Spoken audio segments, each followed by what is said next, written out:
사랑하는 반포침례교회 성도님들, 그동안 안녕하셨습니까? 코로나19가 여전히 우리를 위협하고 있는 이때에도 우리 성도님 한 분 한 분이 늘 방역에 조심하시고 또 우리 하나님께서 우리를 눈동자같이 보호해 주셔서 안전하게 지내면서 주님의 뜻을 이루어가는 성도님들이라고 믿습니다. 서로를 위해서 늘 기도하며 하나님의 뜻을 함께 이루어나가는 성도들 될 수 있기를 바랍니다. 지난 몇 주간 동안 저는 계시록에 언급되는 소아시아의 7교회를 향한 예수님의 교훈을 살펴보는 시간을 가졌습니다.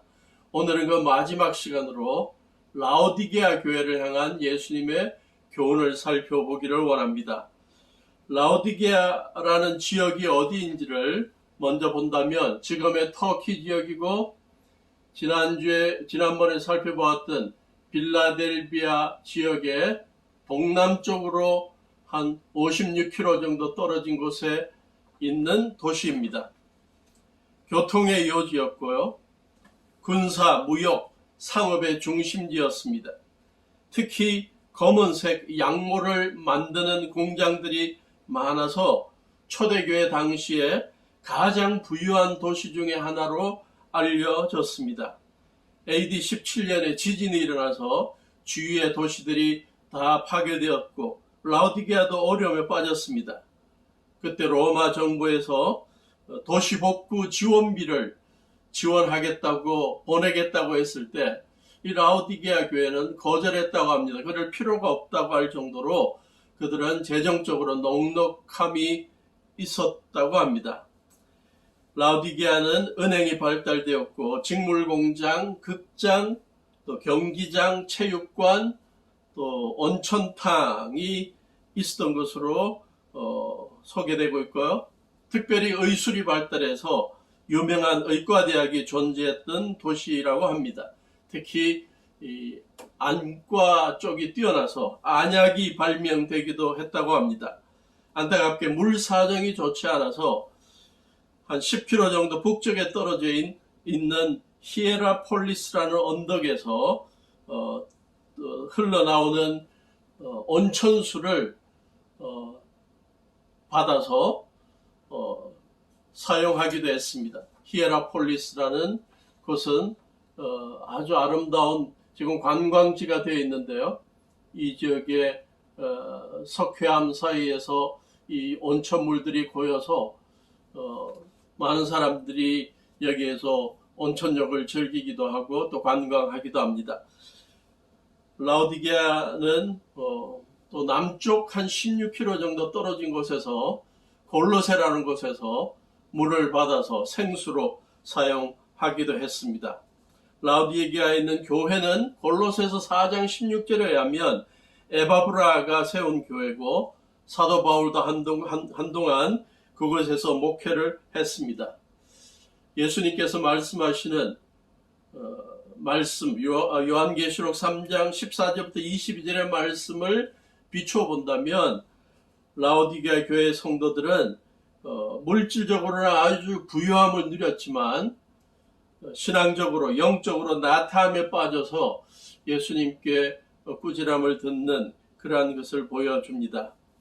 이 본문에 의하면 계시록 3장 14절부터의 본문에 의하면 예수님은 자기 자신을 라오디게아 교회 성도들에게 이렇게 소개합니다. 아멘이신 분이요 신실하시고 참되신 증인이시요 하나님의 창조의 처음이신 분이 말씀하신다.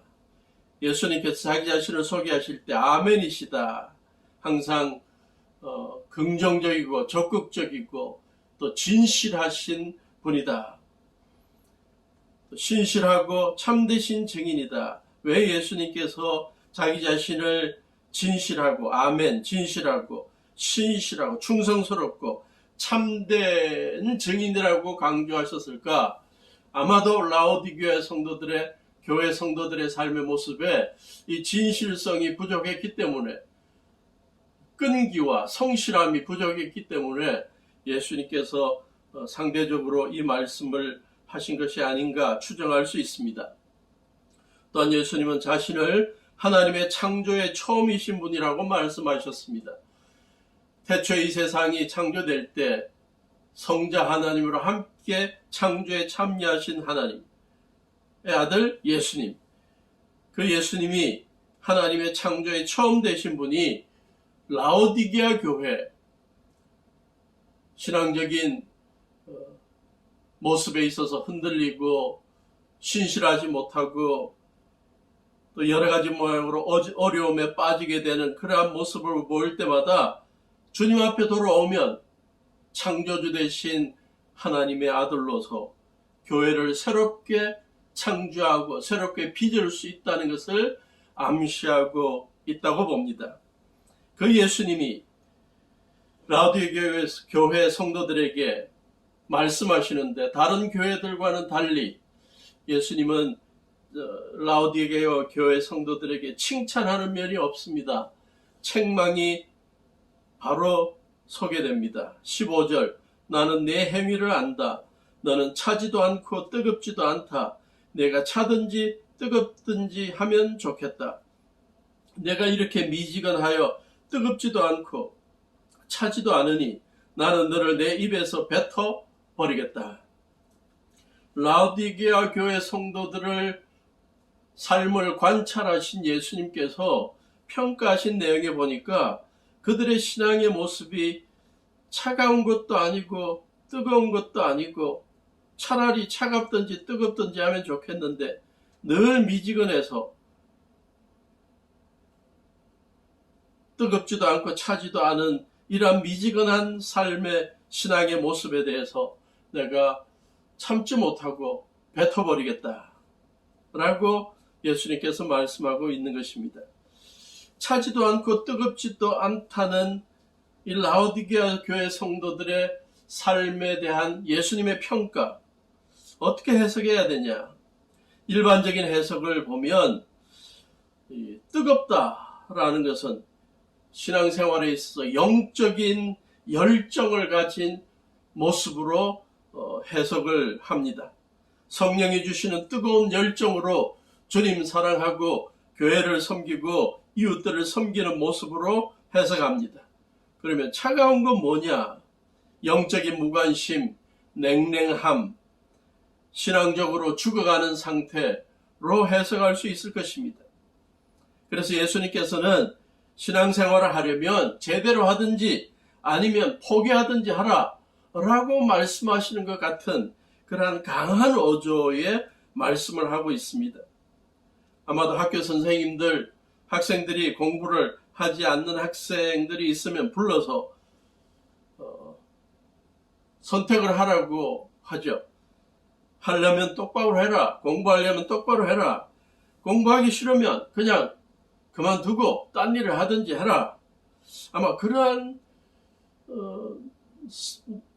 말씀과 비슷한 것 아닌가 그렇게 생각할 수 있을 것입니다. 그렇다고 해서 차가운 신앙 상태를 유지하라 혹은 영적으로 무관심과 냉랭함을 유지하라는 말씀은 아닐 것입니다. 영적인 열정을 유지하라는 것을 강조하기 위해서 극단적인 반대적인 표현도 덧붙인 것이 아닌가 생각할 수 있습니다. 너는 차지도 않고 뜨겁지도 않다. 차든지 뜨겁든지 하면 좋겠다. 이 말씀에 가장 더 보충되는 설명이 있다면 19절이겠죠. 나는 내가 사랑하는 사람은 누구든지 책망도 하고 징계도 한다. 그러므로 너는 열심을 내어 노력하고 회개하라. 다시 한번 새로운 마음가짐으로 새로운 삶의 모습으로 신앙생활하고 교회생활 해보라는 것이겠죠. 열심을 내라. 그것이 바로 이 차지도 않고 더웁지도 않은 뜨겁지도 않은 라오디게아 교회 성도들을 향한 예수님의 권고였습니다. 영적인 열심을 내라는 것이죠. 주님 섬기는 일에, 교회 섬기는 일에, 예배에, 기도에, 전도에, 섬김에 열정을 다해보라는 것입니다. 그냥 대충대충, 대강대강 주님 섬기고 교회 섬기는 것이 아니라, 신앙생활하는 것이 아니라 주님께서 맡겨주신 사명 감당하는 일에, 교회를 섬기고 잃어버려진 영혼들을 구원하는 일에 열심을 다하고 열정을 다하라는 것입니다. 일반 세상사 속에서도 자기 분야에서 업적을 남기고 의미 있는 결과들을 남기는 분들을 보면 다 나름대로 열정이 있고 희생이 있는 분들이고 자기의 뜻을 이루기 위해서 희생하면서 최선을 다해서 열심을 다하는 사람들입니다. 영화계에 샤를리즈 테론이라는 여배우가 있습니다. 미국 영화계에서 가장 아름다운 여배우로 인정받고 있는 그녀는 만스터라는 영화에서 주인공으로 촬영하기 위해서 그 아름다운 모습을 망가뜨립니다. 눈썹을 다 밀어버리고 30파운드나 되는 체중을 늘리는 고통을 겪으면서 한 편의 영화 작품을 만들어내었습니다. 우리 영화배우 송강호 남극일기라는 오래전에 남극 일기라는 영화 촬영에 전념하기 위해서 그 당시에 수많은 광고가 들어와서 한 10억 정도나 되는 광고가 들어왔는데 다 포기했다고 합니다. 뭔가 하나 의미 있는 일을 이루기 위해 포기하고 희생하는 것도 있으면서 최선을 다하는 모습이 아름다운 결과를 만들어냅니다. 도쿄 올림픽이 시작되었습니다. 운동선수들 올림픽에서 최고의 성적을 얻기 위해서 100m 달리기 선수는 0.1초를 줄이기 위해서 수년을 달리고 또 달립니다. 오래전에 남자 탁구 금메달을 땄던 유승민 선수가 한 말이 아직 기억납니다. 하루에 3,000개의 공을 막는 연습을 했다고 합니다. 이런 새벽부터 늦은 밤까지 열심이죠. 열정이죠. 며칠 전에 유퀴즈라는 TV 프로에서 16살짜리 첼리스트가 나와서 대화하는 것을 들었습니다. 루마니아의 제어르케 에네스쿠 콩쿨 대회에서 16살짜리가 1등을 했습니다. 16살인데 한국예술종합학교인가요? 거기에 합격을 해서 학생입니다. 합격한 후에 일주일간 아무것도 안 하고 연습도 안 하고 쉬었다고 합니다. 그러고 나서 다시 첼로를 잡았더니 이 손이 이상해진 것을 느꼈다고 합니다. 일주일 딱 쉬었는데 자기의 손이 부드럽지 않다는 걸 느꼈다고 합니다. 매일매일 최고의 연주가가 되기 위해서 몇 시간 동안이나 이 연습하고 훈련하는 이러한 모습이 바로 열심이요 열정인 것입니다. 예수님께서 라오디게아 교회 성도들의 신앙생활, 주님 섬기는 모습을 보니까 바로 이러한 열정과 최선을 다하는 모습이 부족했다는 것을 알게 된 것입니다. 주님의 교회를 통해 주님을 바로 섬기려면 우리들도 열심과 열정을 회복해야 할 것입니다. 사도 바울도 로마 교회 성도들에게 12장 11절에서 말했습니다. 부지런하여 게으르지 말고 열심을 품고 주를 섬겨라. 영국의 유명한 신학자 바클레이 목사님은 말했습니다. 우리는 주님을 섬기는 일에 게으름을 피우지 말아야 합니다. 무기력이 자리 잡지 못하게 해야 하고 안일한 삶에 자신을 두지 말아야 합니다. 왜냐하면 세상은 항상 선과 악의 전쟁터이고 그리스도인은 반드시 불타올라야 하기 때문입니다. 그렇지 않으면 녹슬어 없어지기 때문입니다. 더글라스라는 목사님은 그리스도인들의 비극에 대해서 이렇게 말했습니다. 많은 잠재력을 가진 그리스도인들이 많은 에너지와 열심을 내어야 함에도 불구하고 조금만 헌신하고 많은 것을 드리고 있는 것처럼 자부하는 것이 안타깝다고 했습니다.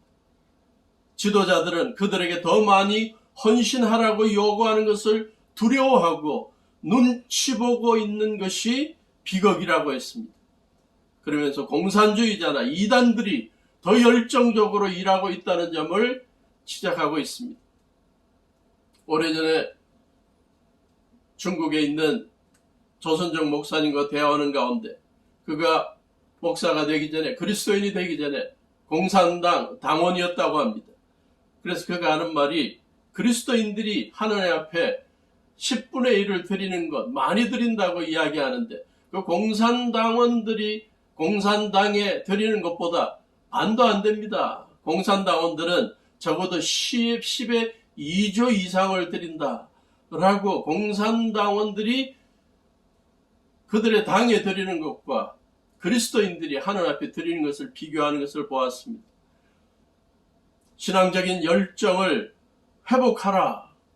열심을 회복하라. 라오디게아 교회를 향한 예수님의 충고인 것입니다. 초대교회 그렇게 많은 신앙적인 핍박 가운데서도 수많은 사람들이 주님 앞에 돌아오게 된 비결은 바로 전도의 열정이었습니다. 예수님을 모르는 자들, 복음 전하고 로마인들, 그들을 핍박하는 그들에게 죽어가면서도 예수님을 구세주와 믿음으로 구세주와 주님으로 믿으라고 전도했던 그들의 열정이, 순교의 열정이 수많은 사람들을 하나님의 백성으로 만든 것입니다. 찰스 스터드라는 어떤 목사님의 표현이 아직도 기억에 남습니다. 어떤 사람들은 교회 종소리가 들리는 곳에 살기 원하지만 나는 지옥의 마당에 구원을 위한 구멍가게를 열겠다. 참 의미 있는 표현인 것 같습니다. 아무도 복음을 듣지 못하고 믿지 않고 있는 곳에까지 가서 그들을 구원하기 위해서 구멍가게를 열겠다. 복음 전도자로서의 열정을 보여주고 있습니다. 우리들에게도 이러한 전도를 향한 열정, 영혼 구원의 열정이 있기를 바라고, 선교를 향한 열정이 있기를 바라고, 아직도 예수님을 모르면서 어렵게 살아가는 사람들을 구제하려는 열정이 다시 살아나면 좋겠습니다. 예수님이 라오디게아 교회를 향해 하셨던 말씀, 차든지 뜨겁든지 둘 가운데 하나를 택해라. 그래서 차라는 것이 아니라 신앙적인 열정을 회복하라는 교훈으로 해석할 수 있는데 또 다른 하나의 해석이 있습니다. 아까 말씀드렸던 히에라폴리스에서의 그 뜨거운 온천수가 수많은 관광객들이나 또 건강이 좋지 못한 자들에게 온천욕을 하게 함으로써 건강을 회복시켜주는 치유의 능력이 있었습니다. 골로새 지역에서 흘러내려온 생수가, 시원한 생수가 더위에 힘들어하는 많은 사람들에게 시원한 생수의 역할을 감당할 수 있었습니다. 그러므로 뜨거운 온천수로서 사람들에게 치유의 효력을 발휘하든 차가운 생수로서 사람들에게 뭔가 도움이 되는 역할을 하든 영향력을 끼치는 삶을 살라는 말씀으로 해석할 수도 있는 것입니다. 라오디게아 교회 성도들이 하나님께서 주신 수많은 축복과 재능과 은사들을 가지고 주위 사람들에게 아무런 영향을 끼치지 못하는 것을 보고 안타까워 하신 예수님. 결국 주위 사람들에게 미지근한 온천수를 역할을 해서 마실 수도가 없어서 토해버리는 것처럼 예수님도 토하겠다고 말씀하시는 것입니다. 그러므로 예수님께서는 교회가 교회답기 위해서 항상 선한 영향력을 끼칠 것을 도전하고 있습니다. 차가우면 차가운 대로, 뜨거우면 뜨거운 대로 더불어 살아가는 사람들에게 선한 영향력을 끼치고 치유의 능력을 발휘해야 한다는 것이죠. 반포침례교회가 그러한 선한 영향력을 끼치는 교회로 주님 앞에도 인정받고 주위 사람들에게, 이웃들에게도 인정받을 수 있기를 바라는 것입니다.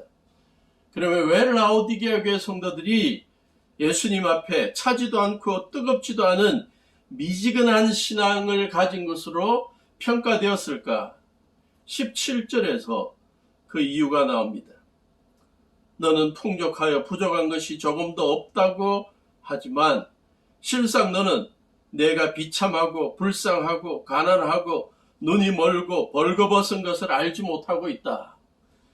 라오디게아 교회 성도들은 지역적으로 아주 부유한 곳에 살며 은행업을 하며 또 검은 양모를 생산하는 일에 참여하면서 돈이 많아서 재정적으로 부유하니까 별로 주님을 찾는 일이 많지 않았고 다 가졌다고 생각하고, 그래서 그들은 주님 앞에 무릎 꿇는 것을 등한히 했고 말씀을 읽으면서 주님의 뜻을 찾아 행하는 것을 등한히 했습니다. 생활이 안정되고 사회적인 명성도 있게 되고 물질도 어느 정도 있고 그러니까 만족한 가운데 영적으로 무관심한 것입니다. 더 바르게 살라고 가르치면 뭘 자꾸 회개하라 그러냐고 하면서 대꾸하는 그러한 모습도 보였을 것입니다. 그러나 예수님이 보시니까 그들의 영적인 모습은 곤고하고 가련하고 비참하고 불쌍하고 가난하고 눈멀고 영적인 눈이 멀고 영적으로 벌거벗어 있는 것으로 판단하게 된 것입니다. 예수님께서는 이러한 상태에서 벗어나도록 도전하십니다. 그래서 18절에 보니까 몇 가지 제안을 하십니다. 그러므로 나는 네게 권한다. 네가 부유하게 되려거든. 정말 영적으로 부유한 삶을 살려면 불에 정련한 금을 내게서 사라. 먼저 정금을 사서 가져라고 합니다. 예수님께 정금을 사라고 합니다. 예수님께서 파는 정금을 살려면 얼마나 드려야 하냐? 성경에서 예수님 앞에 나오는 자들이 정금 같은 신앙인이 되기 위해서 얼마를 드려야 한다고 제안하는 것이 없습니다. 다 주님 앞에 거저 얻을 수 있는 것이라고 합니다. 우리의 마음이 주님 섬기고 주님 뜻대로 살기를 다짐하는 헌신의 자세가 되어 있다면 그 마음 존중하시고 주님께서는 물질적인 것 요구하지 않고 거저 주십니다. 단지 요구하는 것은 우리의 영적인 훈련을 연습을 해나가겠다는 결단이겠죠.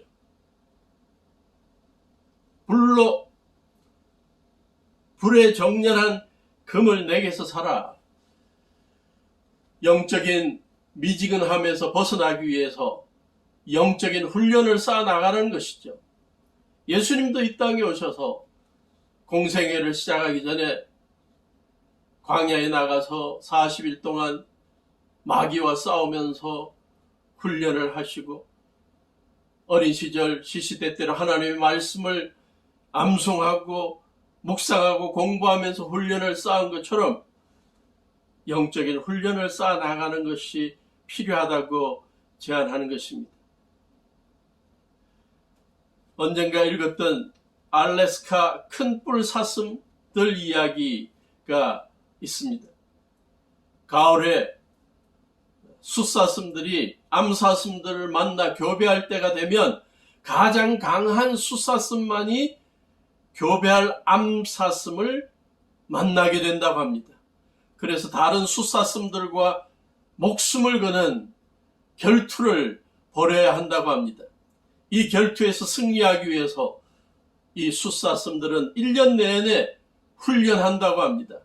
특히 봄과 여름에는 음식을 먹는 것부터 신경을 써서 체중을 늘리고 다른 동물들과 뿔을 이용하여 싸우는 연습도 하고 드디어 가을이 되면 암사슴과 교배하기 위해서 줄을 서 있는 다른 숫사슴들과 격전을 벌인다고 합니다. 영적인 싸움도 마찬가지 원리가 적용됩니다. 하루하루 하나님의 사람들, 예수님의 제자들이 영적으로 승리하려면 정말 참 예수님의 사람답게 살려면 매일매일 남이 보든 보지 않든 말씀을 읽고 묵상하고 말씀 훈련을 쌓아야 하고 기도 훈련을 쌓아야 하고 전도 훈련을 쌓아야 하는 것입니다. 섬기는 것을 훈련해야 하는 것입니다. 예수님의 또 다른 제안이 무엇입니까? 내 벌거벗은 수치를 가려서 드러내지 아니려거든 흰옷을 사서 입어라. 예수님 앞에 나와 예수님께 주시는 흰옷을 사 입으라고 합니다. 매일매일 우리가 살아가면서 여러 가지 세상의 죄악에 찌들고 흠이 생기게 될 때마다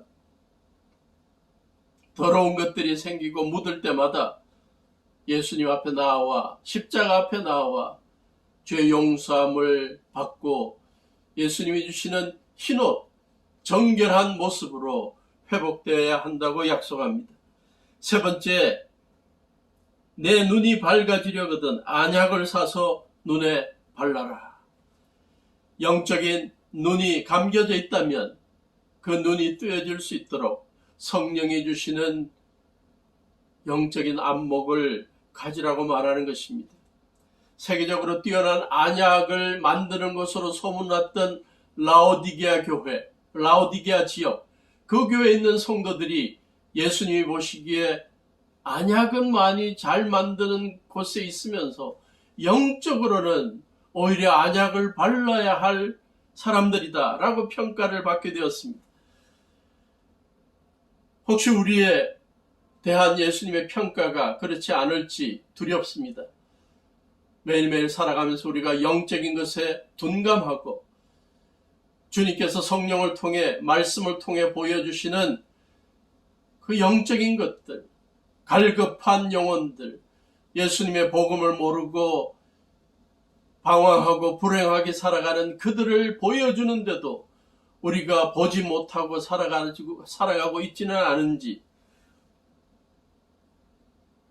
여러 가지 죄의 유혹에 빠지면서도 그것이 죄라는 것을 보지 못하고 영적으로 눈 가려져 있는 우리의 모습은 아닌지 예수님은 우리에게 제안합니다. 성령의 도우심으로 영적인 안목이 열리면 좋겠다. 안과 의사들이 이야기하는 현대 검안 의학의 최대 발명품은 컨택트 렌즈 라식 수술이라는 것입니다. 우리의 눈에 렌즈를 붙이면 더 잘 보이게 됩니다. 우리의 눈에 비뚤어진 부분을 깎고 바로잡으면 잘 보이게 됩니다. 마찬가지로 우리도 영혼을 밝게 하기 위해서 말씀으로 우리의 잘못된 비뚤어진 부분들을 깎아야 할 것이고, 성령이 우리의 잘못된 영혼을 깎도록 해야 할 것이고, 우리의 잘못된 영적인 근시안의 눈을 하나님의 말씀을 붙여서 우리가 더 멀리 바라보고 영적인 깊이를 얻을 수 있도록 해야 할 것입니다. 오래전에 콜롬비아 보고타에서 젠슨이라는 한 어린아이가 있었습니다. 10개월 되었을 때 심한 설사로 병원에 입원했습니다. 다음날 아침에 어머니가 병원에 가보았더니 아기의 눈에 반창고가 붙여져 있었습니다. 자세히 보았더니 두 눈이 없어져 버렸습니다. 나쁜 눈을 빼어서 장기를 팔아먹는 사람들이 훔쳐가 버린 것입니다. 이 세상에 눈을 훔쳐가는 나쁜 사람들이 있는 것처럼 그리스도인들의 영안을 빼앗아가려는 악한 존재들이 많이 있습니다. 그러므로 우리는 항상 깨어 있어서 성령의 주시는 거룩한 안목으로 깨어 있어서 하나님의 말씀이 주는 거룩한 안목으로 깨어 있어서 우리는 우리의 영안을 빼앗아가려는, 우리의 영적인 눈을 훔쳐가려는 사탄적인 존재, 악의 존재를 이겨낼 수 있어야 하는 것입니다. 우리의 영적인 부요함을 회복하고 의로운 삶을 회복하고 영적인 안목이 열린 삶을 살기 위해서 가장 중요한 길이 무엇일까요? 예수님께서 제안하는 길이 무엇일까요? 20절입니다. 우리가 전도할 때 사용하는 구절이죠. 보아라, 내가 문 밖에 서서 문을 두드리고 있다. 누구든지 내 음성을 듣고 문을 열면 나는 그에게로 들어가서 그와 함께 먹고 그는 나와 함께 먹을 것이다. 예수님께 초청합니다. 영적으로 부유해지고 거룩한 삶을 계속 유지하고 영적인 안목을 떠서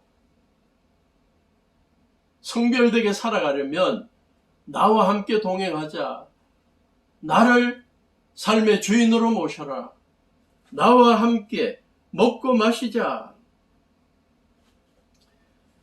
그래서 예수님이 우리의 삶의 주인이 되어서 우리의 삶에 가장 훌륭한 지혜를 제공하시고 비전을 제공하시고 가지 말아야 할 길을 막으시고, 그렇게 할 때 우리의 삶이 영적으로 바로 서게 되고 주님께서 맡기신 일들에 열정을 다하고 열심을 다하는 사람이 된다는 것입니다. 오래전 영국의 화가 홀만 헌트라는 분이 그린 유명한 그림이 있습니다. 요한복음 3장 20절에 나오는 예수님이 라오디게아 교회 성도들의 마음 문을 두드리는 그러한 그림입니다. 예수님이 문을 두드리는데 보면 그 문에 문고리, 문잡이가 없습니다. 이것은 안쪽에서 성도들이 예수님의 녹화하는 소리를 듣고 안에서부터 문잡이를 열어야 가능한 것입니다. 우리의 삶에 예수님의 음성을 듣고 예수님을 마음속에 주님으로 모시고 그분과 함께 먹고 마시는 동행하는 삶을 살아가면 우리는 이 세상에 어떤 사람들이 제공하는 삶의 지혜보다 뛰어난 지혜, 거룩함을 배우고 삶에 실천할 수가 있는 것입니다. 미국의 워렌 버핏이라는 유명한 투자가가 있습니다. 근데 그와 점심 식사를 한 끼 하는 것을 이베이라는, 우리 한국어로 말하면 네이버 같은 곳에서 경매를 붙였습니다. 워렌 버핏과 점심 식사 같이 하는, 한 번 식사 같이 하는 것을 허락할 테니까 당신은 얼마 내겠습니까? 라고 제안을 했는데 거기에 많은 사람들이 얼마를 내겠다고 다 나름대로 써냈습니다. 그런데 2019년에는 선이라는 이름의 트론이라는 가상화폐 개발자가 456만 불 정도의 돈을 내겠다고 써냈습니다. 한국 돈으로 말하면 50억이 넘는 것으로 알고 있습니다. 워렌 버핏이라는 최고의 투자가와 1시간 점심 식사를 하면서 그에게 어떻게 사업을 하는지 지혜도 얻고 미래에는 어디에 투자를 해야 되는지 지혜를 얻기 위해서 50억 이상의 돈을 투자하는 일이 있었습니다.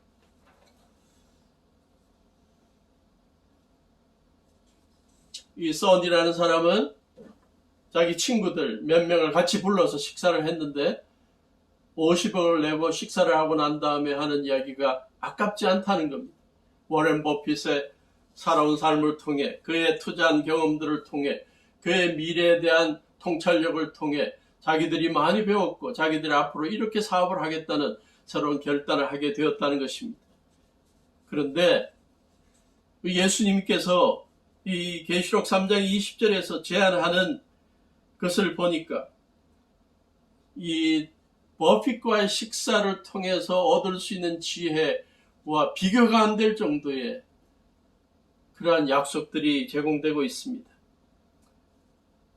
우리의 삶에 있어서 우리의 마음 문 밖에 서서 문을 두드리고 계신 예수님, 우리가 문을 열고 예수님을 우리의 삶의 주인으로 모시면 예수님께서 늘 우리와 함께 먹고 그는 나와 함께 먹을 것이다.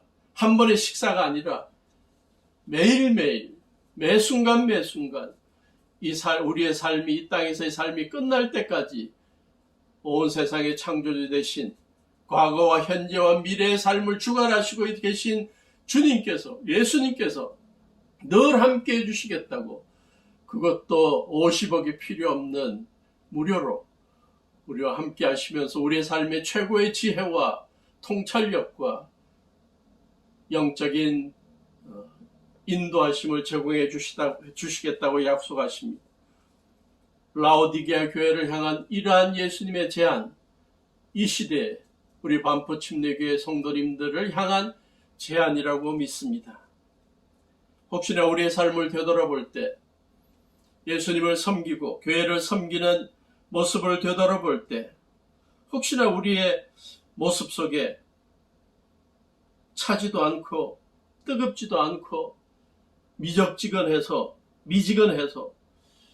주위 사람들에게 선한 영향력을 끼치지 못하고 뭔가 주님 앞에 나아가기 부끄러울 때도 있고,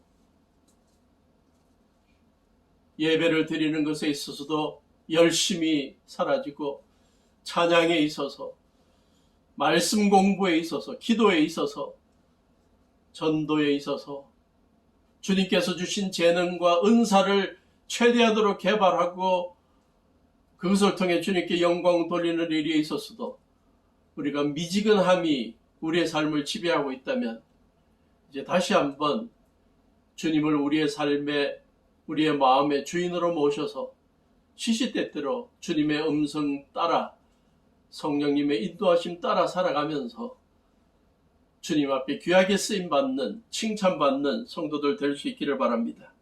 그렇게 살아가는 자들에게 주님께서 주시는 약속이 있습니다. 21절입니다. 이기는 사람은 내가 이긴 뒤에 내 아버지와 함께 아버지의 보좌에 앉은 것과 같이 나와 함께 내 보좌에 앉게 하여 주겠다.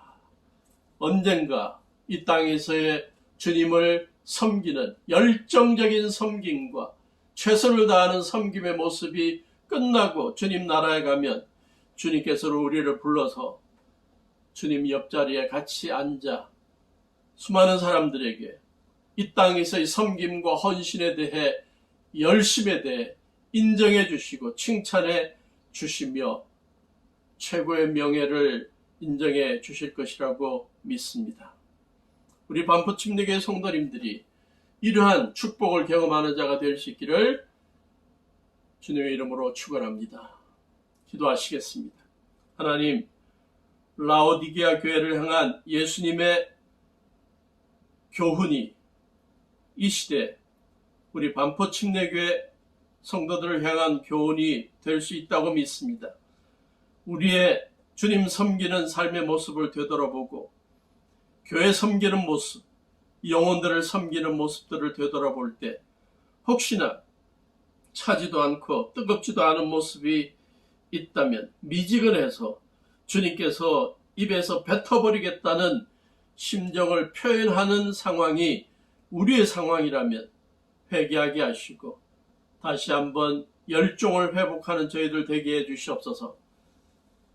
영적으로 부유하다는 교만한 마음 다 내려놓게 하시고 우리 자신이 얼마나 비참하고 불쌍하고 가난하고 눈멀고 헐벗은지를 볼 수 있는 영안을 허락해 주시고 매일매일 늘 말씀으로 기도로 연단하고 훈련하는 저희들 되게 하시고 늘 주님 앞에서 바르게 정결하게 살아가는 흰옷 입는 결단들이 있게 하시고 죄와 유혹에 빠져있던 모습들을 발견될 때마다 주님 앞에 나와 십자가 앞에 나와 기도하고 용서를 빌고 주님께 주시는 흰옷을 경험하는 저희들 되게 하시고 시시때때로 어떠한 환경 속에서도 상황 속에서도 성령이 보여주시는 영적인 안목으로 사람들을 바라보고 섬기는 저희들 되게 해 주시옵소서.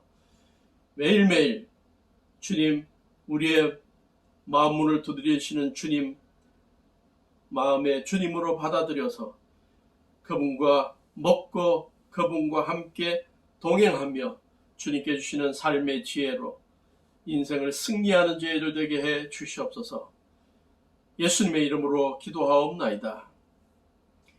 이제는 우리 주 예수 그리스도의 무한하신 은혜와 아버지 하나님의 지극하신 사랑하심과 성령님의 동행하심이 주님 섬기는 일에 열심을 다하고 최선을 다하며 주님을 우리의 마음의 주인으로 모시고 주님과 동행하며 영적으로 승리하는 자 되기를 다짐하는 반포 침례교회 성도들 위해 지금부터 영원토록 함께 하시기를 예수님의 이름으로 간절히 축원하옵나이다.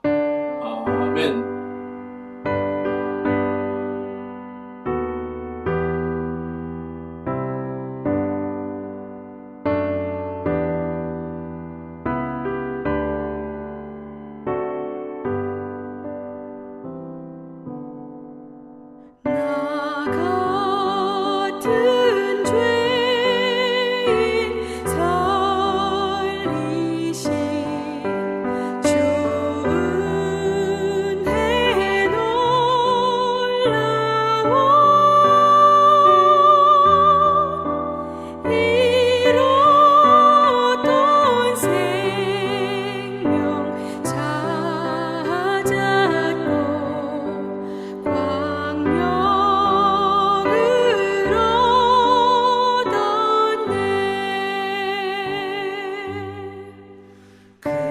죄